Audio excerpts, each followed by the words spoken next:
So this is the new customer portal.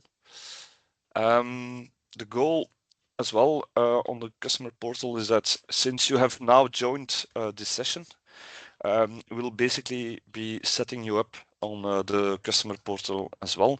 So I'll send you later some instructions on how you can do that, because you will need to basically to reset your password first.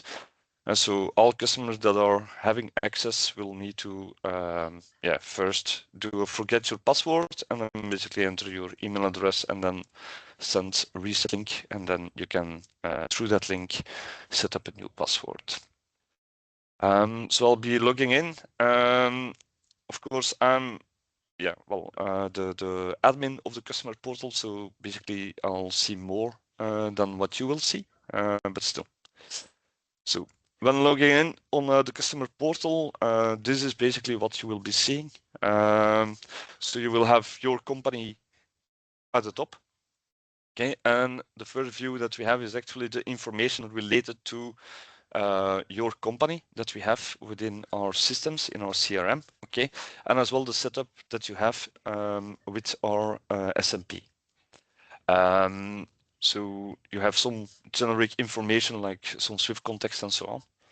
But then as well, what you will be seeing is that just the contract that you have. So the SMP, for example, here, what kind of flows that you have, where is your infrastructure hosted on on which AWS region it is hosted.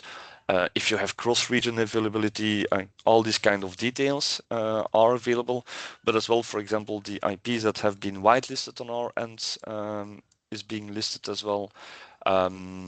And some of these are actually editable for our customers. So the goal is a bit that we maintain these kind of fields. And of course, that it's a joint effort. So if, for example, the back office information is not correct or is not updated, then it would be nice as well to see our customers updating these kind of fields.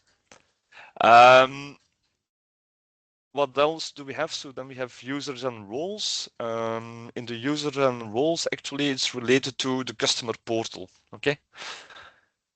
So which users have access to the customer portal? These are listed here. Now I see that at this moment, nothing has been defined for ourselves. So I'll quickly do that. Now, what you see is basically who are your contacts within the DiXiO. So you have the details of your account manager, the auditor doing the CSP attestations, and as well then the customer success owner, which is then the person that is having regular sessions, or who is regularly in touch with you to follow up on any changes that might impact you. Like, for example, at this moment, we are following up with our customers related to the address, the structured addresses for the ISO 20022 messages that will be that is mandated by Swift for this November this year. Then you have delegation services. So these are the services that you can delegate to DiXiO, where actually you can change this yourself. And what is happening if, for example, today the delegation is set to customer and you change it to DiXiO, then automatically a ticket is being created. And then, of course, the goal is that the customer success owner will follow up with you, because some of these require additional steps like an e-order on Swift.com and so on. That would be required. Okay. If you select delegation services, then you will need to define users on the portal, on the customer portal, okay, and have specific contact times. So we have specific contact times like contact serenity. That means that this person will be eligible to contact our support services, either through the portal directly or through serenity@dixio.me. Okay, so the goal is actually that we have a whitelisted contact that are allowed to contact us, and the idea is really that at a certain point of time we only allow to act on tickets coming from these contacts. Okay, that we have these whitelisted contacts, and that is just to avoid any malicious requests. That is a bit the idea behind. Now, if you selected delegation services, let's say for RMA, then you will require always two users, sorry, with either RMA requester role or RMA approver role, okay? Or both, that's also possible. So you can have two contacts that are actually having both of these roles, and that will allow them then to do these requests within the portal. So there is an RMA request form that has been built for that.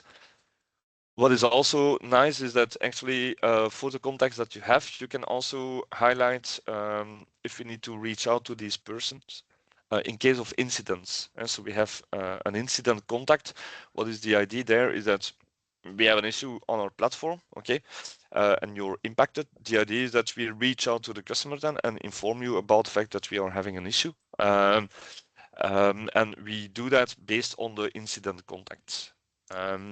Then the admin customer portal, so that is the role that I'll be assigning to you. That would allow you to access the portal and actually maintain as well the contacts. Now, might be that the contact is already in our CRM, but there is no role assigned to it. So when you add a new contact, it would be possible that you will get an error because it's already existing. And that means that we need to update it first in our CRM so that this person can actually be listed here. So if you have any issues to create any user, that might be the case because the user is already defined in the CRM. Just contact us through serenity@dixio.me, or you can create a ticket directly here as well. And we also have the CSP contact, of course, that is needed in order to do the CSP attestation. So any user that will be defined will be listed here, and then basically you can change the roles like you want. You can even remove the roles. So that is fully maintainable for you, and it's only related to the the customer portal. Now, in terms of SMP accesses, so there are two. There is one form which allows you to do two different type of requests. So we have one, the IP whitelisting that can be done through here. That will be done through here. So this will be the only way how you can request to have additional IPs whitelisted. And as well the users being created. So you can choose what environment, so the production and test or only production, and then you basically share the IP addresses that has to be whitelisted. The same for the user accesses. So there it's per user that you will need to do that. But if you want to have a user access the SMP, then we will require you to fill in this form. And there again, you can choose what environment and as well what can the user do. So on the SMP, they can only see the messages, or the user also requires the ability to create messages manually or to validate or to edit the reference data. Now, based on the roles of the SMP, of course, this will be evolving as well to be fully in line with what the SMP users can actually do. Then you have tickets. So that is basically having an overview of all your tickets that you have open or that have been closed, and it all gives you the ability to create new tickets. So through this form, you have create tickets, and basically you provide the subject, the description, the priority. The priority is aligned with the SLAs that we have. So we have three types of priorities. We have the critical tickets. Critical means that all your flows, incoming, outgoing, are fully blocked. Let's say that we have an issue with the connectivity to Swift, then basically you won't be able to send or receive any messages anymore, although the platform is still running, but the connectivity is gone. That would be typically a critical incident, and a critical incident there, basically we have an SLA that we need to resolve or provide a workaround within 2 hours. Major means that a part of your flows is impacted. So let's say you have an issue with sending file act to one particular counterparty. That would be typically a major incident. And for major incidents, basically we have an SLA of 30 hours, 30 business hours. Then of course there is minor. Minor is typically issues on the test environment would be flagged as minor issue. but as well a request to create an RMA, for example, or to assist you to create an RMA. That would be minor priorities. And these are basically on best effort basis that we have to resolve. And then, of course, you have the environments. Some tickets are not relevant to any environment. For example, you have an inquiry about certain business flows or a business message, then typically you wouldn't select an environment. And then you have category. So these categories will evolve as well. And it's basically to track a bit like, okay, what are typically our customers asking, or what are the typical issues that we have, okay?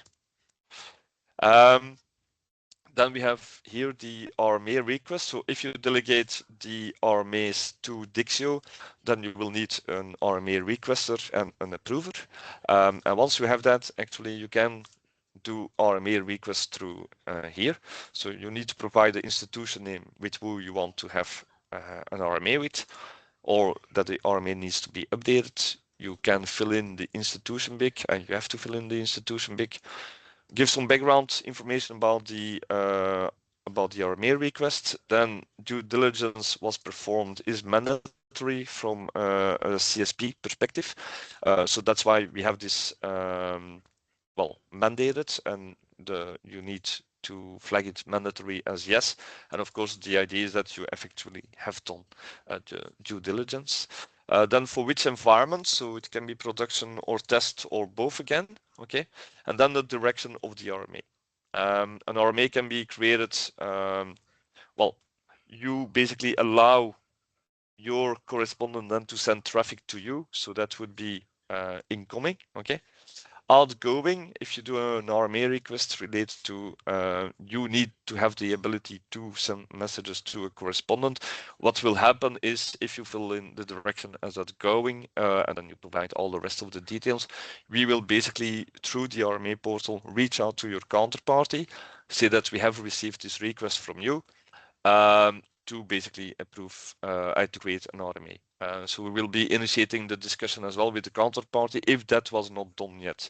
And because in some cases we will also receive RMAs for you, which we are monitoring. And in that case, we actually proactively reach out to you saying, this correspondent has created an RMA for you. How should we proceed? And then again, we will ask you as well to fill in this RMA form. In the request type, then you can basically say what type of action we need to do. So we can create new RMAs, but we can also modify. So you could say, I have an existing RMA with a counterparty, but I want to update the messages they can send to us. I want to give them the ability to send more messages, for example, then you can do a modify. We can also revoke. So let's say you don't work anymore with this counterparty, then basically the Swift processes and the best practices would say that you need to revoke this RMA so that yeah, they are not in the capability anymore to send you any messages. So these are fully aligned with what you can do with an RMA, okay? And then as well you have the possibility to define either all messages and services. So then that means that we will select everything that the counterparty can send you any message type. But you can also choose by category, and that is fully aligned with the categories defined on the RMA portal. So you have payments and cash management, securities, trade finance, treasury, markets, and so on.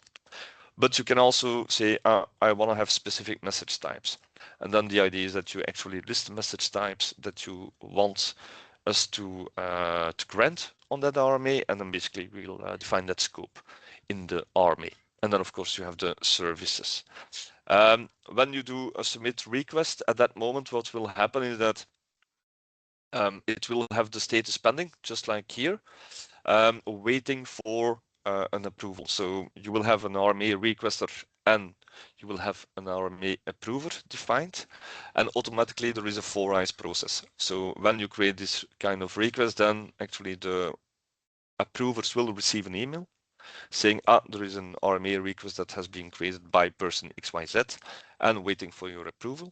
So these approvers then access the RMA portal and will then approve that RMA request, and automatically that is then generating a ticket And as soon we have done the ticket, we know that we can act on that ticket and create the RMA because we have already gone through the approval steps. Then for any new customers, but potentially as well for existing customers, so we have a new methodology now where we have a tool called ClickUp for project management. And these are then fully integrated within our customer portals. That's why as well we grant access to all new customers immediately to the customer portal, as they can then see the project plan that has been defined. I cannot demonstrate it now because I have no project related to DiXiO SaaS, so this is basically empty at this moment. But for customers having projects with us, they will then see 3 tabs where basically they see the full task list of all the tasks that needs to be performed for the project, but as well a Gantt view where you see all the activities that needs to be done, and you have a nice view in terms of the calendar, for example, and as well the RACI, so showing who is responsible for each task. What else do we have on the customer portal? I don't know if any questions have been raised yet. I don't think so. But again, if you want to raise any questions, feel free to type it in the chat, and I'll answer it accordingly. So releases. So the idea is actually that our release management will be fully available within the portal. And where you see the calendar as well, the release calendar of each year. So what is important to know is that we have 2 types of releases. Is one the mandatory ones. There the idea is that each year we will have 3 mandatory upgrades a year. Okay. That I believe we can do, yes. I have to check together with my colleague Hint that has set up this meeting to then share the recording, but I believe it will be available. So 3 mandatory upgrades a year, and here basically we see them in yellow. So the idea is that we do the updates in February, then in the month May, June, and then in September there will be another mandatory release. For these you are being notified 6 weeks in advance, where we actually tell you when we are planning the upgrade of your environment, so of the test, and then afterwards, of course, of the production. We also have early access releases. So let's say that you have a specific request that has been made, or let's say we have identified a bug in your SMP that we need to fix. Then typically we will update your environment for that. So, or if you require a new feature, for example, that has been specifically developed for you, then basically you will have the early access of that version. Okay, so these are versions that are not mandatory. But you can request because you're interested in the new features, for example, or we have actually built this new feature for you, then as well you will have this version. We also have the freeze periods. So in December there is a freeze period, and then as well during the summer we have a full freeze period. And what does that mean is that typically during these periods we don't do any deployments, we don't do any upgrades. Yeah, we don't create new features. So well, it's typically more related to the developments of our product. The goal is as well that actually we have then everything explained in terms of what is the release having, right? So for example, for the version 5.1, here we have actually highlighted all the important changes that have been applied for that version. Okay, so the idea is that we maintain that through the customer portal. Of course, there is also the DiXiO Insight newsletter where you also receive this kind of information as well. But we thought it would be very useful to have it available in our portal as well. Then we have SLA. SLA is related to the SLAs we have with you, where you have an overview of the last 12 months related to all tickets that you have been creating, and what are, so we have the 3 criticalities again, so critical, major, and minor. And where you see then as well the average initial response time. So the average initial response time is the time that the ticket got assigned actually, and that you have received a notification where we say, okay, this person has been assigned to your ticket and we will be working on it. That is the initial response time. Where SLA wise, we actually have the SLA agreement that we need to do that within 1 hour.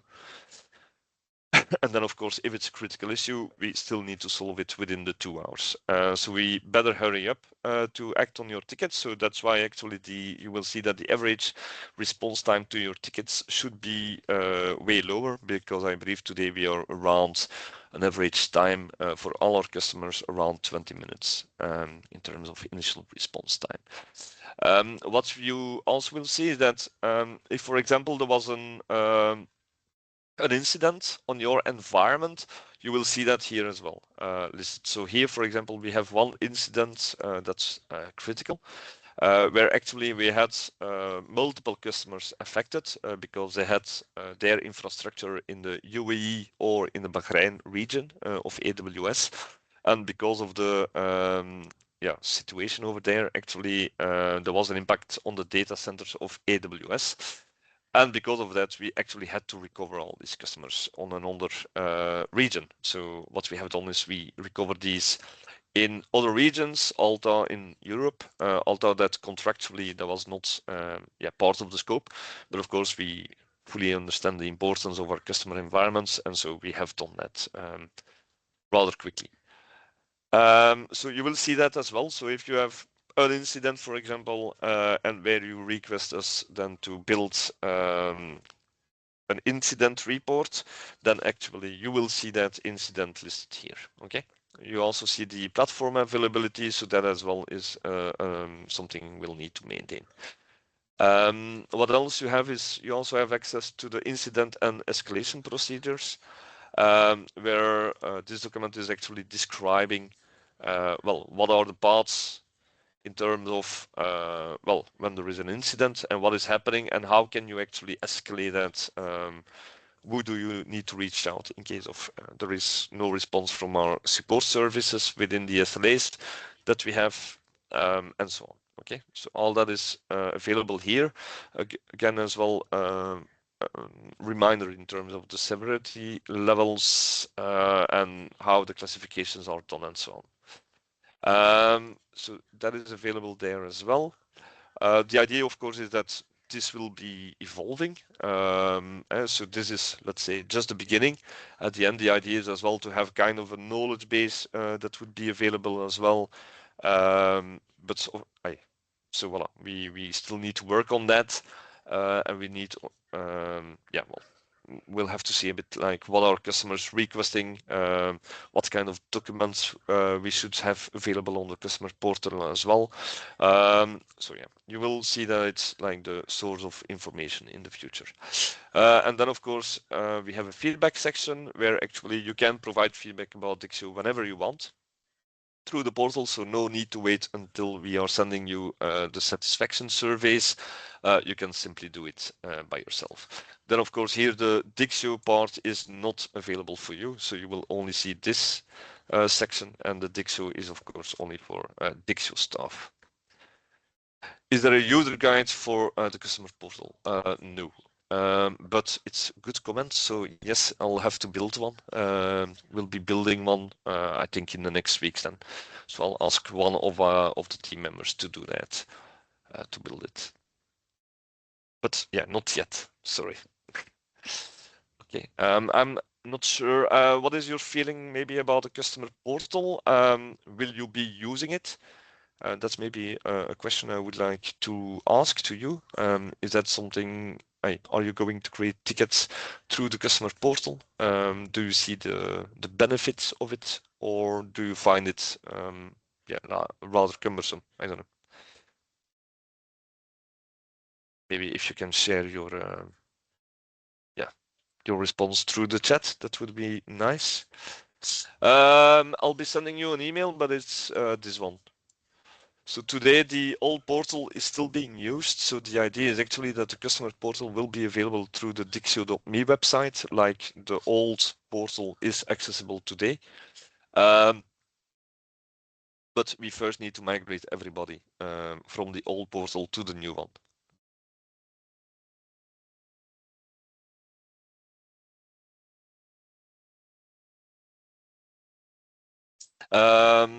When it will be live for all customers, I don't know. It's a bit hard to say. Onboarding the customers already on the old portal was a very high effort actually, and where we didn't have everything. Hey, not all customers yet. Still today, not all customers are there. But definitely, I would say like if we have 80% of our customers that migrated to the portal, if they are using the old one, then I think we'll completely dismantle the old one and we'll notify the customers that are still using the old one that they have to move. But the idea of it, I think that's yeah. By the end of the year, we should have migrated everyone and we should have dismantled the old portal. No, the idea is actually since you have been joining this session, so I'll grant you access to the portal. So I'll be sending you an email about that. Provide you some instructions on how to reset your passwords, and then actually the idea is that you use the new portal and don't use the old anymore. Especially as well for the forms, I think this is way easier compared to the old way of working. Where we had different forms with different URLs. Here you have one URL and the forms are directly available. Yes, I can do that definitely. So let me share it to you. Can tell. So this is the link, so you can put it in your favorites. But as I said, I'll be sending you instructions on how to reset your password and so on. Okay.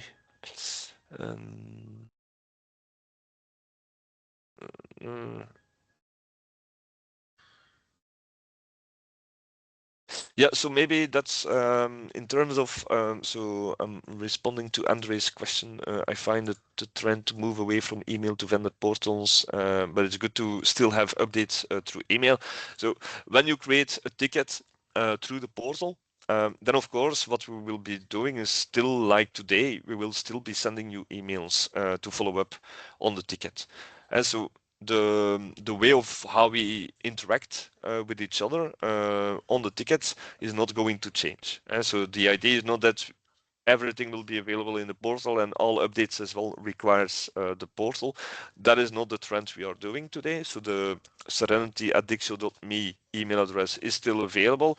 You will still be able to send simply an email to create a ticket, which is just fine. There is no intention to get away from that at all. And if you create a ticket through the portal, then as well, we will be responding through email, just like we do today. It will be exactly the same way of working. But then, of course, we will reach out to the person that created the ticket.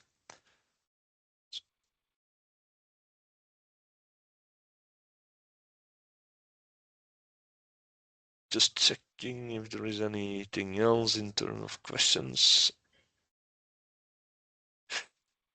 I'll be trying to do that today still. So the idea is a bit that I now get the list of people that have joined this meeting, and then I'll give you all access, and then I'll be sending an email on how to get the login. But what will happen is you actually need to access the portal, and then you will need to say, I forgot my password, and get a reset link, and then from the reset link, you can simply set up your own password.